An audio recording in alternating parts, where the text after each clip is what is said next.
بسم الله الرحمن الرحيم الحمد لله وكفى وسلام على عباده الذين اصطفى أما بعد أعوذ بالله من الشيطان الرجيم بسم الله الرحمن الرحيم يا أيها الذين آمنوا اتقوا الله ولتنظر نفس ما قدمت لغد واتقوا الله إن الله خبير بما تعملون وقال رسول الله صلى الله عليه وسلم رب صائم ليس له من صيامه إلا الجوع ورب قائم ليس من قيامه إلا السهر صدق الله العظيم وصدق رسوله النبي الكريم اللهم صل على سيدنا محمد وعلى آل سيدنا محمد وبارك وسلم.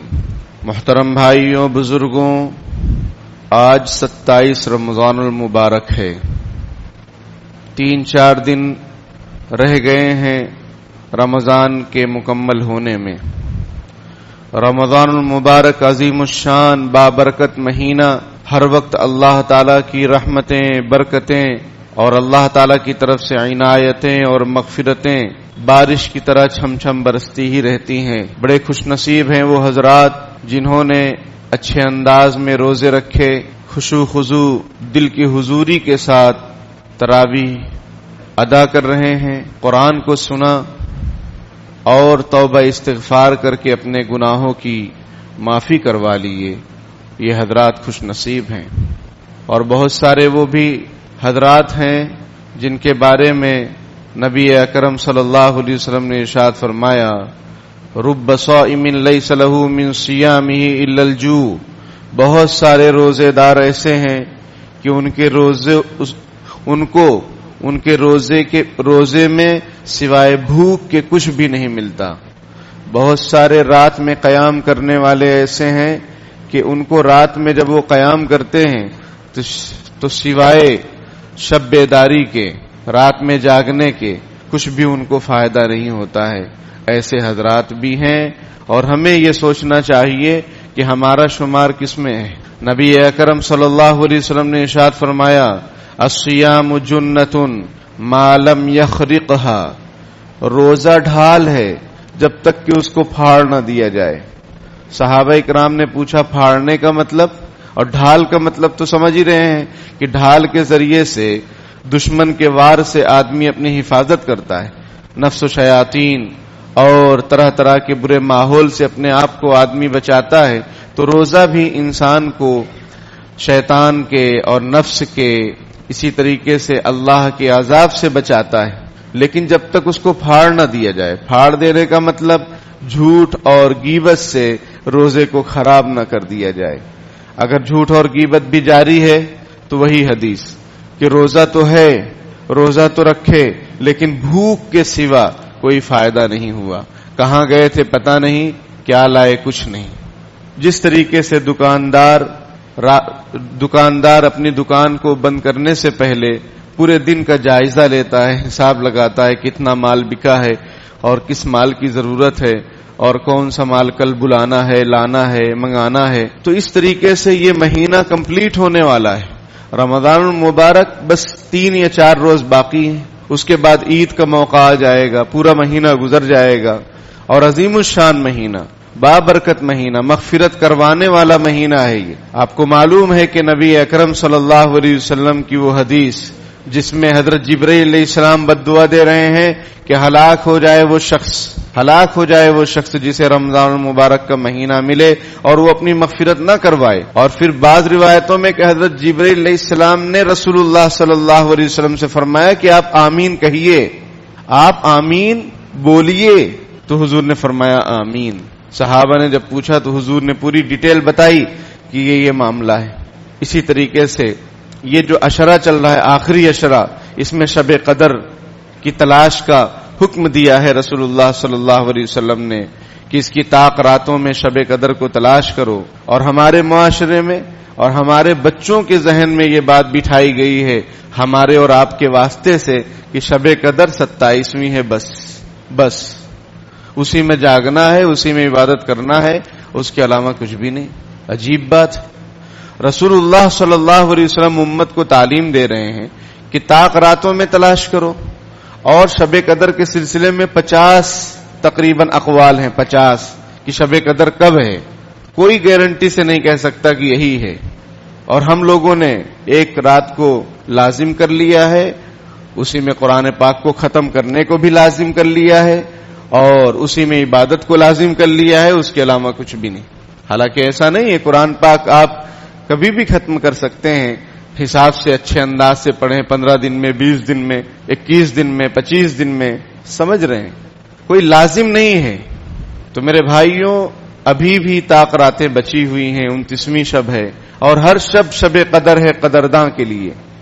جس کو قدردانی ہے، جس کو اپنی فکر ہے، اپنے گناہوں پر جس کو افسوس ہے، جس کو اس بات کی تڑپ ہے کہ میری مغفرت ہوئی کہ نہیں ہوئی، کہیں وہ بددعا میرے پیچھے نہ پڑ جائے، کہیں میں بددعا کا مستحق نہ ہو جاؤں، تو جس کو فکر ہے اس کے لیے لمحہ لمحہ شب قدر ہے.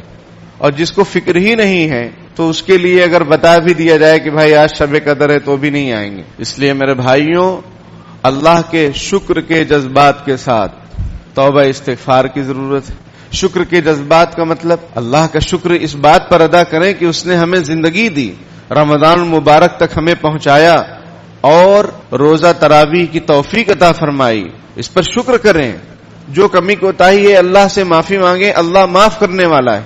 حضرت عائشہ رضی اللہ تعالی عنہا نبی اکرم صلی اللہ علیہ وسلم سے پوچھتی ہیں کہ اگر مجھے معلوم ہو جائے کہ شب قدر ہے، آج کی رات شب قدر ہے، تو میں کیا کروں، کیا دعا مانگوں؟ آپ صلی اللہ علیہ وسلم نے فرمایا یہ دعا مانگو، اللہم انک عفو تحب العفو فاعف عنی، کہ اے اللہ آپ بہت زیادہ معاف کرنے والے ہیں اور معافی کو پسند کرنے والے ہیں، فاعف عنی، مجھے معاف کر دیجیے. کتنی بڑی بات، معافی کا سوال. اس لیے کہ اگر معافی ہو گئی تو بس کام بن گیا. شیخ عبد القادر جیلانی رحمت اللہ علیہ خانہ کعبہ میں بیٹھ کر یہ شعر پڑھا انہوں نے، من نگویم کی طاعتم بھی پذیر، قلم عفو بر گناہم کش. اے اللہ، میں یہ نہیں کہتا کہ آپ میری عبادتوں کو قبول کیجئے، بلکہ آپ اپنے فضل و کرم سے معافی کا قلم ہم پر، ہمارے گناہوں پر پھیر دیجئے. معافی کا قلم ہمارے گناہوں پر پھیر دیجئے. ہم یہی کہتے ہیں. ہم یہ نہیں کہتے کہ ہماری عبادتوں کو قبول کیجئے، کیونکہ عبادتیں کیسی ہیں ہمیں معلوم ہے، سب کو معلوم ہے. لیکن اس کا یہ مطلب نہیں کہ ہم عبادتوں کو چھوڑ دیں. جیسے تیسے کریں، جو ہو سکے کریں، اور اس پر اللہ کا شکر ادا کریں. ایک بزرگ سے کسی نے، شیطان نے وسوسہ ڈالا ان کو کہ تو اللہ اللہ کرتا رہتا ہے، کبھی اللہ تعالیٰ کی طرف سے تجھے جواب بھی ملا؟ تو اللہ تعالیٰ نے بزرگ کے دل میں الہام فرمایا. یہ واقعہ مولانا جلال الدین رومی رحمت اللہ علیہ نے اپنی کتاب مثنوی مولانا روم میں ذکر فرمایا ہے. تو اس اللہ کے بندے کے دل میں اللہ نے الہام کیا کہ تو شیطان کو یہ جواب دے کہ جب کوئی اللہ اللہ کرتا ہے تو پہلا اللہ جب قبول ہو جاتا ہے تبھی دوسرا اللہ کہنے کی توفیق ملتی ہے. تو ہم اللہ کا شکر کیوں نہیں کرتے کہ ہم نمازوں کی ماشاءاللہ پابندی کر رہے ہیں، روزہ رکھ رہے ہیں، تراویح پڑھ رہے ہیں؟ تو یہ اللہ کا کرم ہے. ایک روزہ قبول ہوا، دوسرے کی توفیق ہوئی، ایک نماز قبول ہوئی، دوسرے کی توفیق ہوئی. لیکن یہ احساسات دل میں ہونے چاہیے، یہ جذبات ہمارے دل میں ہونے چاہیے. نہ یہ کہ غرور اور گھمنڈ، نہ یہ کہ اپنی عبادت پر فخر، نہ یہ کہ دوسروں کو حقیر سمجھنا. یہ سب چیزیں مومن کے لیے زیب نہیں دیتی، کیونکہ ہم عمل تو کر رہے ہیں لیکن اگر یہ احساس نہیں ہے کہ قبول ہوا کہ نہیں ہوا تو کیا فائدہ ہوگا. یہ احساس ہونا چاہیے، یہ احساس ہونا چاہیے. یہ احساس انبیاء اکرام کو ہوتا ہے، یہ احساس فرشتوں کو ہوتا ہے، یہ احساس صحابہ اکرام اور بزرگان دین سب کے دل میں یہ تھا کہ پتہ نہیں ہمارا کیا بنے گا، ہمارے اعمال قبول بھی ہوں گے کہ نہیں ہوں گے. تو اس لیے میرے بھائیوں، کچھ دن باقی ہیں، اس کی خوب قدر کریں. لہو و لعب سے، بے جا فضول باتوں سے، لایانی کاموں سے، فضول بحثوں سے اپنے آپ کو بچائیں. یا تو عبادت کریں، یا کام کریں، یا آرام کریں. کام کریں یا آرام کریں. اس لیے کہ جو آدمی آرام بھی کر رہا ہے وہ گناہوں سے بچا ہوا ہے، غیبت سے بچا ہوا ہے، جھوٹ سے بچا ہوا ہے، لڑائی جھگڑے سے بچا ہوا ہے، انتشار سے بچا ہوا ہے. اور جو عبادت کر رہا ہے وہ ماشاءاللہ عبادت میں مشغول ہے. تو اس لیے 2-4 دن ہیں، اور اس میں بھی طاق راتیں ہیں، بلکہ جو بھی راتیں ہیں اس میں جتنا ہو سکے، جو دن ہیں جتنا ہو سکے عبادت کریں، استغفار کریں، سوچیں کہ اتنے دن گزر گئے، اب پتہ نہیں کیا ہوا ہمارا معاملہ، مغفرت ہوگی کہ نہیں ہوگی، جائزہ لیں پورے مہینے کے اعمال کا، اور دعاؤں کے ذریعے سے، استغفار کے ذریعے سے، قرآن کی تلاوت کے ذریعے سے اللہ سے لو لگائیں۔ میرے بھائیوں، تراویح کے اندر قرآن پاک کو ختم کرنا ایک بار یہ سنت ہے، اور مکمل تراویح پڑھنا پورے مہینے یہ دوسری سنت ہے۔ کہیں قرآن اگر آپ نے مکمل کر لیا تو اس کا یہ مطلب نہیں کہ اب تراویح نہیں پڑھنی ہے۔ تراویح تو جب تک چاند نہیں دکھے گا تب تک تراویح پڑھتے ہی رہنا ہے۔ تراویح الگ سنت ہے، اور قرآن کمپلیٹ کرنا اس کے اندر وہ ایک الگ سنت ہے۔ ایک سنت پر عمل کر کے دوسری سنتوں کو چھوڑنا جائز نہیں ہے۔ اسی طریقے سے چاند رات، حدیث شریف میں نبی اکرم صلی اللہ علیہ وسلم نے ارشاد فرمایا کہ جو شخص من قام لیلۃ العیدین یا لیلۃ العید، من قام لیلۃ العید محتسبا للہ لم يمت قلبہ یوم تموت القلوب، رسول اللہ صلی اللہ علیہ وسلم نے ارشاد فرمایا کہ جو دونوں عیدوں کی راتوں میں عبادت کرے، قیام کرے اللہ کے لیے ثواب کی نیت کے ساتھ، اس کا دل نہیں مرے گا۔ جس دن لوگوں کے دل مر جائیں گے، یعنی قیامت کا جب ہولناک منظر ہوگا، لوگوں کے دلوں پر خوف اور وحشت اور مردنی چھا جائے گی، لیکن جو عیدین کی راتوں میں عبادت کرے گا اللہ کے لیے، اس کے دل کو کوئی ٹینشن نہیں۔ الا ان اولیاء اللہ لا خوف علیہم ولا هم يحزنون، سنو کان کھول کر، جو اللہ کے ولی ہوتے ہیں، ہم لوگ یہ سمجھتے ہیں کہ اللہ کے ولی بس خاص خاص قسم کے لوگ ہی بن سکتے ہیں اور وہی ہیں، ہم نہیں بن سکتے۔ عجیب بات ہے۔ ارے بھائی، ہمارے دل میں اللہ نے ایمان رکھا ہے، ہم عبادت کریں۔ الذین آمنوا وکانوا یتقون، اب قرآن سے پوچھئے کہ ولی کون ہے؟ ہم سمجھتے بس وہ خاص قسم کے لوگ ہیں جو آنکھ بند کر کے بیٹھے رہیں اور کوئی ان کے پاس جائیں اور کہیں جاؤ تمہارا کام ہو جائے گا، یہ ولی ہے اور یہ بہت پہنچا ہوا ہے۔ ارے بھائی، کوئی گارنٹی نہیں، کوئی گارنٹی نہیں۔ KGN کے بہت سارے مطلب ہیں، ایک مطلب میں بھی آپ کے سامنے عرض کر دیتا ہوں۔ KGN یعنی کوئی گارنٹی نہیں، اللہ کے ہاتھ میں سب کچھ ہے۔ اگر اللہ چاہے گا تو فائدہ ہوگا، اگر اللہ وَإِن يَمْسَسْكَ اللَّهُ بِضُرٍّ فَلَا كَاشِفَ لَهُ إِلَّا هُوَ وَإِن يُرِدْكَ بِخَيْرٍ فَلَا رَادَّ لِفَضْلِهِ، اگر اللہ کسی کو نقصان پہنچانے پر آ جائے کوئی اس کو روک نہیں سکتا ہے، کسی پر فضل کرنے پر آ جائے کوئی اس کو ٹال نہیں سکتا ہے، یہ اللہ کے قبضے قدرت میں ہے۔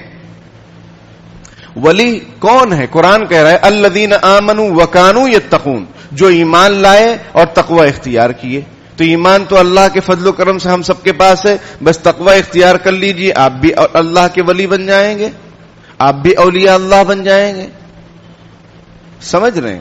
تو قرآن کہتا ہے جو اللہ کے ولی ہے ان کو نہ کوئی خوف ہوگا، نہ وہ غمگین ہوں گے، نہ دنیا میں ان کا دل گھبرائے گا، نہ آخرت میں وہ غمگین ہوں گے۔ تو یہ کیسے عمل سے زندگی بنتی ہے؟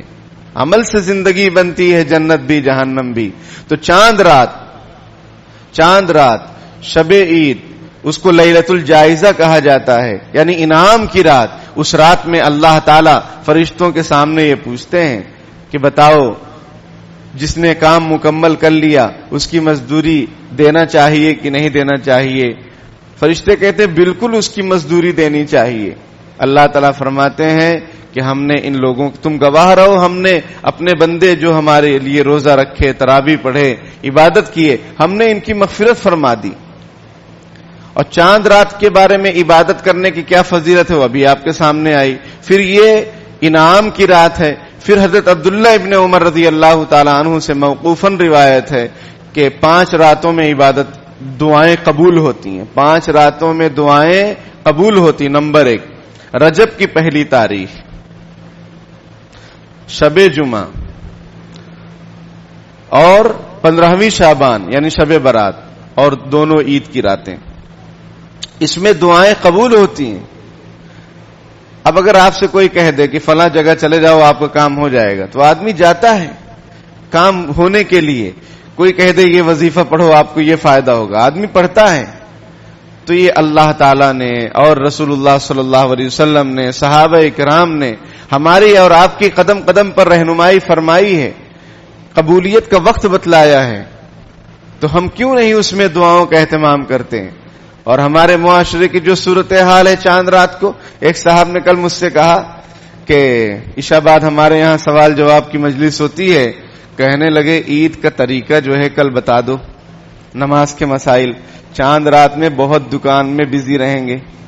سمجھ میں آئی بات؟ تو میرے بھائیوں، کمانے سے اسلام منع نہیں کرتا ہے، لیکن گنوانے سے منع کرتا ہے۔ آپ کمائی کے چکر میں اتنا پڑ جائیں کہ اس رات کی اہمیت کو بھول جائیں، اور جو آپ نے ایک مہینہ روزہ رکھ کر، تراویح رکھ کر جو نور محسوس کیا، جو نور حاصل کیا، جو اللہ تعالی کی طرف سے فضل و کرم آپ کو ملا، وہ ایک لمحے میں آپ ضائع کر دیں اور ایک رات میں اس کو گنوا دیں، تو یہ کتنی بے وقوفی والی بات ہوگی اور کتنے افسوس کی بات ہے۔ ویسے دیکھا جائے حدیث شریف میں کہ رسول اللہ صلی اللہ علیہ وسلم آخری عشرے میں خوب عبادت کا اہتمام فرماتے تھے اور اپنے گھر والوں کو بھی جگاتے تھے۔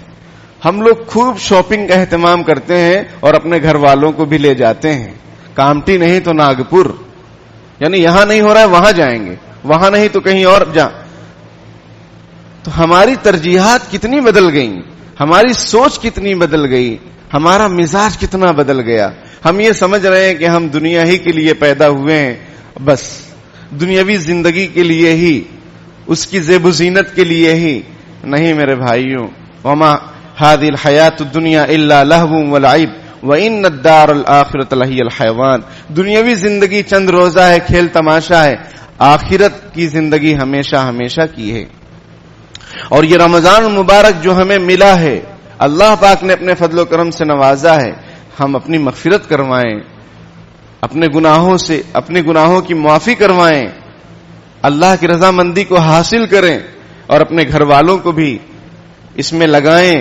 اور تقوی جو رمضان کا مقصد ہے، لعلکم تتقون، تاکہ تم پرہیزگار بن جاؤ، وہ پرہیزگاری ہمیں اس مہینے میں ملنی چاہیے، حاصل ہونی چاہیے۔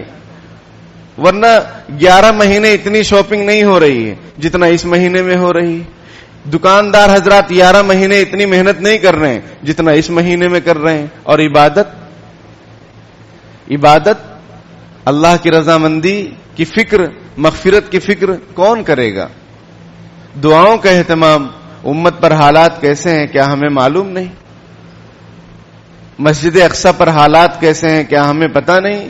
ملک بھارت کی صورتحال کیا ہے ہمیں معلوم نہیں؟ تو میرے بھائیوں، اپنی بے حسی سے نکلیے، بے حسی سے اللہ تعالیٰ سے معافی مانگیے کہ دل پر کوئی اثر ہی نہیں، دل ایسا لگ رہا ہے پتھر کا سل بن چکا ہے، باتیں سن رہے ہیں اور سن بنے ہوئے ہیں، کیسے کام چلے گا؟ اور پھر پورے سال رونا دھونا کہ یہ کام صحیح نہیں ہو رہا ہے، وہ کام صحیح نہیں، تم نے رمضان صحیح نہیں گزارا۔ حدیث شریف میں رسول اللہ صلی اللہ علیہ وسلم ارشاد فرماتے ہیں، جس کا رمضان سلامتی کے ساتھ گزرتا ہے اس کا پورا سال سلامتی کے ساتھ گزرتا ہے۔ اب ہم رمضان میں دنیا بھر کے ٹینشن کو پال لیتے ہیں اور اللہ کی طرف سے غافل ہو جاتے ہیں۔ انجام کار اللہ کی ناراضگی، رسول اللہ صلی اللہ علیہ وسلم کی بد دعا وغیرہ، یہ سب ہمارے پیچھے ہمارے اوپر آ جاتی ہیں، جس کا انجام ہم پورے سال دیکھتے ہیں۔ شاپنگ وغیرہ کرنے سے اسلام منع نہیں کرتا ہے، لیکن اس میں آپ کی نمازیں چھوٹ جائیں، اور رپورٹ تو یہاں تک ہے، تحقیق یہاں تک ہے کہ روزہ نہیں رکھ رہے ہیں لوگ، دکاندار بھی روزہ نہیں رکھ رہا ہے، اور یہ شاپنگ کے چکر میں بھی لوگ روزہ نہیں رکھ رہے ہیں۔ کتنے افسوس کی بات۔ حدیث شریف میں رسول اللہ صلی اللہ علیہ وسلم نے ارشاد فرمایا، ایک روزہ اگر کوئی چھوڑ دے بغیر مجبوری کے، پوری زندگی اگر روزہ رکھے، پورا زمانہ بھر کر روزہ رکھے، ایک روزے کے برابر نہیں ہو سکتا ہے۔ اور جان بوجھ کر ایک روزہ چھوڑنے کا اس کا کفارہ کیا ہے آپ کو معلوم ہے؟ مسلسل 60 روزے رکھنے ہوں گے، مسلسل 60 روزے اور ایک روزہ قضا۔ یہ کفارہ 60 روزے اور قضا ایک روزہ، نے 61 روزے لگاتار، اور بیچ میں اگر گیپ ہوا پھر سے رکھو۔ یہ کفارہ ہے. اور ہم آرام سے دکان کے چکر میں، کاروبار کے چکر میں، دکان بڑھانے کے چکر میں، مال بڑھانے کے چکر میں، مال یہی رہ جائے گا، سب ٹھاٹ پڑا رہ جائے گا جب لاد چلے گا بنجارا. ٹک ہرس ہوا کو چھوڑ میاں مت دیس بدیس فرے مارا. مال لینے جا رہے ہیں فلاں جگہ، جائیے، کون منع کرتا ہے؟ لیکن آپ روزہ چھوڑ رہے ہیں، تراویح چھوڑ رہے ہیں، نماز چھوڑ رہے ہیں. ایسی تجارت سے جو کمائیں گے آپ، وہ آپ کو کہاں عبادت پر کھڑا کرے گی؟ اور ایسی تجارت ہمارے لیے رحمت بنے گی، وبال جان بنے گی. یا ایھا الذین آمنوا هل ادلکم علی تجارت تنجیکم من عذاب علیم. اے ایمان والو، کیا میں تمہیں ایسی تجارت کے بارے میں نہ بتاؤں جو تم کو دردناک عذاب سے بچائے؟ تؤمنون باللہ ورسولہ وتجاہدون فی سبیل اللہ باموالکم وانفسکم ذالکم خیر لکم ان کنتم تعلمون. تم اللہ پر ایمان لاؤ، رسول اللہ پر ایمان لاؤ، اور اللہ کی راہ میں قربانی پیش کرو اپنی جان کی، مال کے ذریعے سے. باموالکم وانفسکم، اپنی جان کے ذریعے سے. تو پھر کیا ہوگا؟ یغفر لکم ذنوبکم ویدخلکم جنات تجری من تحتها الانہار. اللہ تمہارے گناہوں کو معاف کر دے گا. جس کی نماز صحیح نہیں، اس کا کوئی دین صحیح نہیں، کوئی عمل صحیح نہیں. حضرت عمر فاروق رضی اللہ تعالیٰ عنہ نے اپنے زمانے میں گورنروں کو یہ لیٹر جاری کیا کہ دیکھو، نماز کے سلسلے میں کوئی کوتاہی نہیں ہونا چاہیے. جس کی نماز صحیح نہیں، اس کا کوئی کام صحیح نہیں ہوگا، اس کی حکمرانی بھی صحیح نہیں ہوگی، کوئی کام صحیح نہیں ہوگا. پریشان ہے، قرضے میں ہے، لاس میں ہے، مندی میں ہے، اور طرح طرح کی پریشانیوں میں ہیں، فاسٹ کمنگ فاسٹ گوئنگ میں مبتلا ہیں. یعنی کمائے تو لاکھوں، لیکن پھر فٹافٹ لاکھوں روپے چلے گئے ادھر ادھر میں. نہ خدا ہی ملا، نہ وصال صنم، نہ ادھر کے رہے نہ ادھر کے رہے. نہ تجارت ہی کامیاب ہو سکی. کیسے کامیاب ہو سکے گی اللہ کو چھوڑ کر اور روزوں کو چھوڑ کر؟ اس لیے چاند رات اسی طریقے سے اور بھی جو دن ہیں، بہتر تو ہم نے پہلے بھی بیان کیا تھا کہ بھائی رمضان سے پہلے ہی سب خریداری کر لو تاکہ رمضان میں فارغ رہو. لیکن مال لاتے ہی ہیں مسلمان رمضان کے اندر. مسلمان، میں نے کہا غیروں سے ہمیں کوئی واسطہ اور مطلب نہیں ہے، وہ جب مال لانا چاہیں لاتے رہیں. آپ سے اس کے الطاف تو عام ہے، شہیدی سب پر، تجھ سے کیا ضد تھی اگر تو کسی قابل ہوتا. اللہ کی رحمت چھم چھم برس رہی ہے، لیکن ہم اس کو لینے کے لیے تیار نہیں ہیں. بس مقصد زندگی پیسہ کمانا، پیسہ ہو چاہے جیسا ہو، بس یہی یہ رہ جائے گا. یہاں پر سب رہ جائے گا. الہاکم التکاثر، ایک دوسرے سے بڑھنے نے تمہیں غفلت میں ڈال رکھا ہے. حتی زرتم المقابر، یہاں تک کہ تم قبرستان کی زیارت میں پہنچ جاتے ہو. یہاں تک کہ تم قبرستان کی زیارت کرتے ہو، یعنی تمہارا انتقال ہو جاتا ہے، اور اسی غفلت میں تم پڑے رہے، اسی رساکسی میں، اسی آگے بڑھنے میں کہ میں بڑھ جاؤں، اس سے زیادہ کمپٹیشن میں، گراہکوں کو توڑنے میں. گراہکوں کو دوسری دکان میں اگر 100 روپے کی چیز مل رہی ہے مارکیٹ کے حساب سے، آپ 90 میں دے دے رہے ہیں تاکہ گراہک ہمارے پاس آ جائے. ایسی تجارت میں آپ کے بال پک جائیں گے، آپ کی چمڑیوں پر جھری پڑ جائے گی، اور آپ کی نسلیں اسی میں تباہ رہیں گی، کبھی کامیاب نہیں ہو سکیں گے. دھوکہ دے کر، جھوٹ بول کر، فراڈ کر کے کبھی ترقی نہیں کی جا سکتی ہے کسی بھی فیلڈ میں، چاہے وہ تجارت ہو یا کوئی بھی میدان. تو پہلی چیز یہ ہے کہ کچھ دن باقی ہے، اس کی قدر کیجئے. مجھے بھی اللہ توفیق دے، آپ کو بھی توفیق دے. قدر کیجئے، استغفار کیجئے، چلتے پھرتے اپنے معاملات کو کلیئر کیجئے اور صبر سے کام لیجئے. لڑائی جھگڑے سے بچیے. نبی اکرم صلی اللہ علیہ وسلم نے ارشاد فرمایا، کیا میں تمہیں نماز، روزہ، صدقہ، خیرات سے افضل چیز نہ بتاؤں؟ صحابہ کرام نے فرمایا ضرور بتلائیے. عرض کیا ضرور بتلائیے. آپ علیہ الصلوۃ والسلام نے فرمایا کہ آپس کا بہتر سلوک، ایک دوسرے سے اچھے انداز میں رہنا، ایک دوسرے کا احترام کرنا، یہ نماز روزے سے بھی اچھا ہے. اور حضور نے کیا فرمایا؟ لڑائی جھگڑے آپس کے الحالقہ، دین کو مونڈنے والے ہیں. اور استرا جیسے سر صفا گردن کو نفع سنا ہوگا آپ نے. استرا کیا کرتا ہے؟ سر کے بالوں کو صاف کر دیتا ہے. اسی طریقے سے رسول اللہ نے فرمایا آپس کی لڑائی جھگڑے یہ دین کو مونڈنے والے ہیں، دین کو مونڈنے والے ہیں، عبادات کو چوپٹ کرنے والے ہیں. تو صبر سے کام لیں. 2-4 دن باقی ہیں. پیار محبت سے برادران وطن کے ساتھ بھی رہیں، حسن سلوک کے ساتھ، اور اپنے بھائیوں کے ساتھ بھی.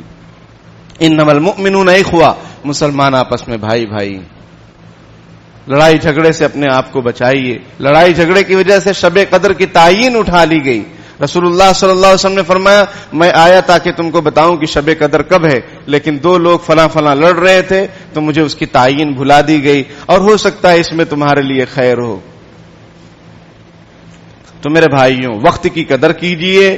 چاند رات میں عبادت کا اہتمام کیجئے. مصلے خالی، گھر کی عورتیں مارکیٹ میں وہ رسا کسی. یہ ہماری خواتین کو کون سمجھائے گا؟ ہم نہیں سمجھائیں گے تو کون سمجھائے گا؟ کوئی ضرورت کی چیز ہے لے لیجئے، خرید لیجئے، منع نہیں کرتا ہے اسلام، لیکن اس میں نمازیں چھوٹیں، فضیلت کی راتوں کی اہمیت ہی ختم ہو جائے، اس کا پورا نام ہی چینج ہو جائے. شاپنگ کی رات رکھ دیا ہم نے. یہ تو قبولیت کی رات ہے، عبادت کی رات ہے، دعائیں قبول ہوتی ہیں. لوگ پریشان ہیں فلاں فلاں معاملے میں، سمجھ رہے ہیں کہ سنوائی ہو جائے. اللہ سے کیوں نہیں سنوائی لگواتے؟ اللہ کے دربار میں حاضری کیوں نہیں کرواتے؟ اللہ سے کیوں نہیں مانگتے؟ جو مالک قبول کرنے کے لیے بیٹھا ہے، جس کی طرف سے اعلان ہو رہا ہے کوئی ہے خیر کا طالب، کوئی ہے مغفرت کا طالب، کوئی ہے رزق کا طلبگار، میں دینے کے لیے تیار ہوں. اور ہم ہیں ساری دنیا میں گھوم رہے ہیں، پریشان ہیں، یہاں سے مال وہاں سے مال، یہ کاروبار وہ کاروبار، سمجھ رہے ہیں؟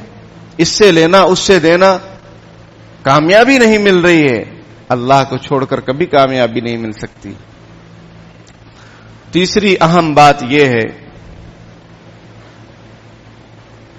ایک تو وقت کی قدر کیجئے، اور دوسری چاند رات جو ہے، شب عید جو ہے، اس کی بھی قدر کیجئے، اہتمام کیجئے.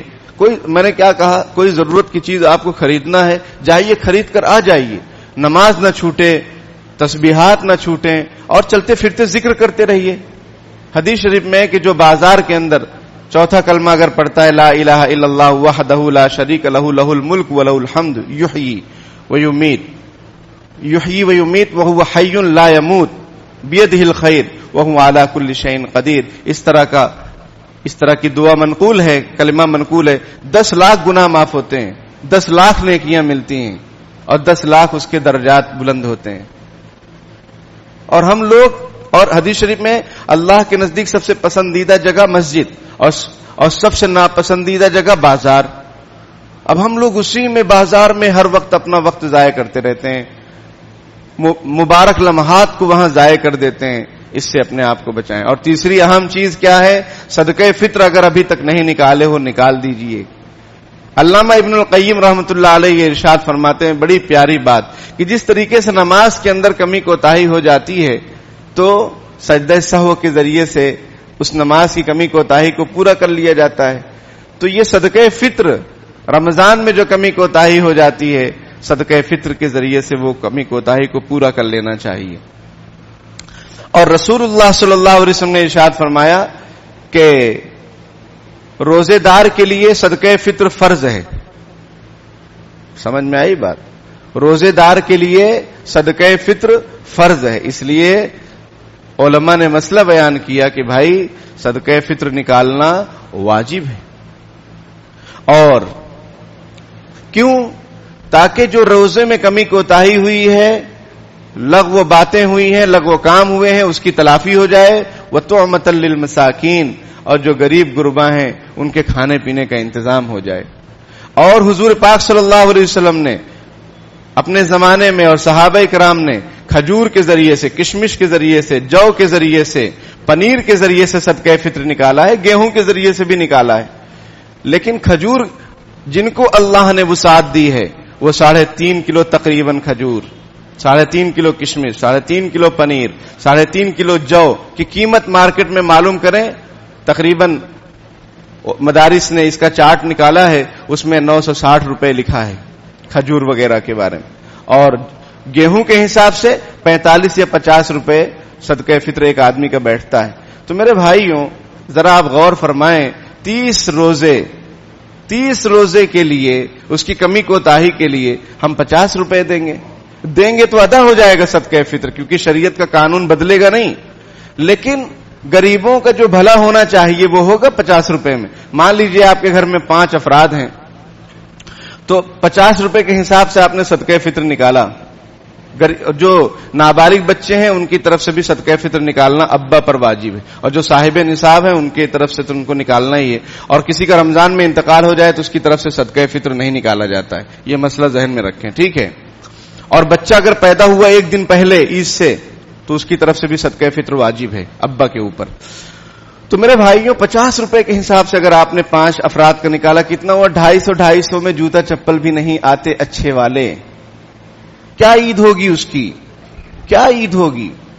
آپ کھجور، کشمش، پنیر کے حساب سے صدقہ فطر نکالیے کہ ایک آدمی کی طرف سے تقریباً 960 روپے یعنی 1000 روپے مان لیجئے، 1000 روپے مان لیجئے ایک آدمی کی طرف سے، 5 افراد کی طرف سے 5000 روپے غریب کا اچھے سے گھر چل سکتا ہے، اور اس کی عید اور اس کے کھانے پینے کا اچھا انتظام ہو سکتا ہے۔ خدا کے واسطے اس پر عمل کیجئے، اس پر عمل کیجئے، اس پر عمل کیجئے۔ اگر اللہ نے وسعت دی ہے تو، اور اگر تنگی ہے تو اللہ حالات کو جانتا ہے، آپ 50 روپے کے حساب سے بھی نکال سکتے ہیں، صدقہ فطر ادا ہو جائے گا۔ لیکن جب صحابہ اکرام نے اور حضور بتلا رہے ہیں کہ مقصد کیا ہے، روزوں میں کمی کوتاہی، تو وہ 50 روپے سے آپ اس کو پورا کریں گے، بلکہ اور جتنا زیادہ ہو سکے اتنا نکالیں، یہ کھجور اور کشمش کے حساب سے نکالیں، اور غریب کے کھانے پینے کا انتظام، اس کی عید اچھی ہو جائے۔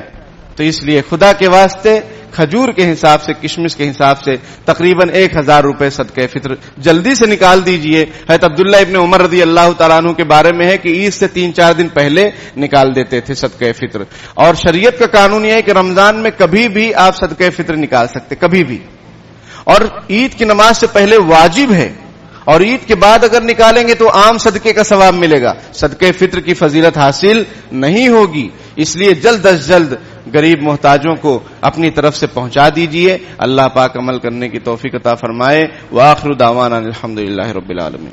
بسم اللہ الرحمن الرحیم، الحمدللہ رب العالمین، الرحمن الرحیم، مالک یوم الدین، ایاک نعبد و ایاک نستعین، اہدنا الصراط المستقیم، صراط الذین انعمت علیہم، صراط الذین انعمت علیہم غیر المغضوب علیہم ولا الضالین، غیر المغضوب علیہم ولا الضالین۔ اللہم صلی علی سیدنا محمد وعلی آل سیدنا مولانا محمد وبارک وسلم۔ پیارے اللہ، ہم ظاہر میں آپ کے بندے، حقیقت میں نہایت گندے ہیں۔ پیارے اللہ، ہمارے دلوں کی گندگی کو دور فرما دیجئے، ہمیں بندگی کا سلیقہ عطا فرما دیجئے، شرمندگی والے کاموں سے ہماری حفاظت فرما لیجئے۔ پیارے اللہ، ہمارے دل کو اپنی محبت و معرفت کا مرکز بنا دیجئے۔ پیارے اللہ، ہمارے دلوں میں اپنا عشق نصیب فرما دیجئے، اپنے عشق سے ہمارے دلوں کو بھر دیجئے، نبی اکرم صلی اللہ علیہ وسلم کی محبتوں سے ہمارے دلوں کو منور فرما دیجئے۔ پیارے اللہ، دل صحیح ہو جاتا ہے، پورا تن بدن صحیح ہو جاتا ہے۔ پیارے اللہ، ہمارے دلوں کی اصلاح فرما دیجئے۔ یا مصرف القلوب صرف قلوبنا علی طاعتک، یا مقلب القلوب ثبت قلوبنا علی دینک۔ پیارے اللہ، دین اسلام پر ہمارے دلوں کو، ہمارے تن بدن کو جما دیجئے۔ پیارے اللہ، باطل کے پروپیگنڈے سے ہماری حفاظت فرما دیجئے، باطل کے منصوبوں کو ناکام فرما دیجئے، باطل کے عزائم کو فیل فرما دیجئے۔ پیارے اللہ، ان کے ظلم و ستم کا خاتمہ فرما دیجئے۔ پیارے اللہ، ان کی حکمرانی کی مدت ختم فرما دیجئے۔ پیارے اللہ، مسلمانوں کو خلافت رفتہ نصیب فرما دیجئے، شوکت رفتہ نصیب فرما دیجئے۔ پیارے اللہ، جہاں کہیں بھی ظلم و ستم کے بازار گرم ہیں، عافیت کا معاملہ فرما دیجئے، رحم و کرم کا معاملہ فرما دیجئے، ظالمین کو ہدایت نصیب فرما دیجئے۔ ہدایت نہ ہو تو پیارے اللہ، ان کو عبرت کا نشان بنا دیجئے، ان کو عبرت کا نشان بنا دیجئے۔ مسلمانوں کی جان، مال، عزت، آبرو، ان کے مکانات اور ان کی قبرستان، ان کی مسجدوں، مدرسوں کی حفاظت فرما دیجئے۔ پیارے اللہ، ہمارے آنے والی نسلوں کی جان مال عزت آبرو اور ایمان اعمال کی حفاظت فرما لیجئے۔ پیارے اللہ ہمیں اپنے اداروں کو قائم کرنے کی توفیق عطا فرما دیجئے، اپنے اداروں کو مضبوط کرنے کی توفیق عطا فرما دیجئے۔ پیارے اللہ اپنے اداروں پر بھروسہ کرنے اور اس کا تعاون کرنے کی توفیق عطا فرما دیجئے۔ پیارے اللہ نیکی کے کاموں کو کرنے والا بنا دیجئے، ہر برائی سے ہماری حفاظت فرما لیجئے۔ پیارے اللہ ہمارے روزوں کو قبول فرما لیجئے، تراویح کو قبول فرما لیجئے، جو قرآن پڑھا گیا سنا گیا اس کو قبول فرما لیجئے۔ پیارے اللہ ہمارا قرآن سے رشتہ مضبوط فرما دیجئے، روزانہ ہم تلاوت کرنے والے بنے، روزانہ قرآن کو پڑھنے والے، سمجھنے والے، غور و فکر کرنے والے بنے۔ پیارے اللہ ایسا فیصلہ فرما دیجئے۔ پیارے اللہ ہمارے اس رمضان کو گزرے ہوئے تمام رمضانوں کا کفارہ بنا دیجئے، اس رمضان کو ہماری زندگی کا حسین رمضان بنا دیجئے، ہماری زندگی بدلنے کا ذریعہ بنا دیجئے، متقی پرہیزگار بنا دیجئے۔ پیارے اللہ روزوں کا جو مقصد ہے ہم سب کو اپنے فضل و کرم سے عطا فرما۔ پیارے اللہ روزے کا جو مقصد تقویٰ ہے ہم سب کو متقی پرہیزگار بنا دیجئے، ہماری نسلوں کو متقی پرہیزگار بنا دیجئے۔ پیارے اللہ جو بیمار ہیں ان کو شفاء کاملہ عاجلہ مستمرہ دائمہ نصیب فرما دیجئے۔ ہمارے عزیز و اقارب میں کچھ لوگ آپ کی رحمت میں پہنچ گئے اور بہت سارے لوگ جو عزیز و اقارب آپ کی رحمت میں پہنچ چکے ہیں، پیارے اللہ ہمارے مرحومین کی مغفرت فرما دیجئے، ان کے درجات کو بلند فرما دیجئے، کمی کوتاہی کو معاف فرما دیجئے۔ پیارے اللہ ہم سب کو بھی آنا ہے، آپ کے دربار میں حاضر ہونا ہے۔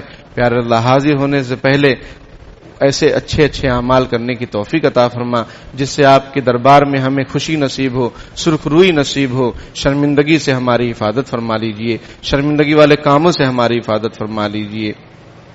پیارے اللہ مسجد اقصی کی حفاظت فرما دیجئے، ظلم ستم کا خاتمہ فرما دیجئے، اہل فلسطین کو چین و سکون نصیب فرما دیجئے، ہمارے اس وطن عزیز کی سرحدوں کی حفاظت فرما دیجئے۔ یہاں پر جو ظلم ستم ڈھائے جا رہے ہیں پیارے اللہ عافیت کا معاملہ فرما دیجئے، جو بے مکان ہو گئے انہیں شاندار مکان نصیب فرما دیجئے، جو بے روزگار ہو گئے انہیں بہترین روزگار نصیب فرما دیجئے۔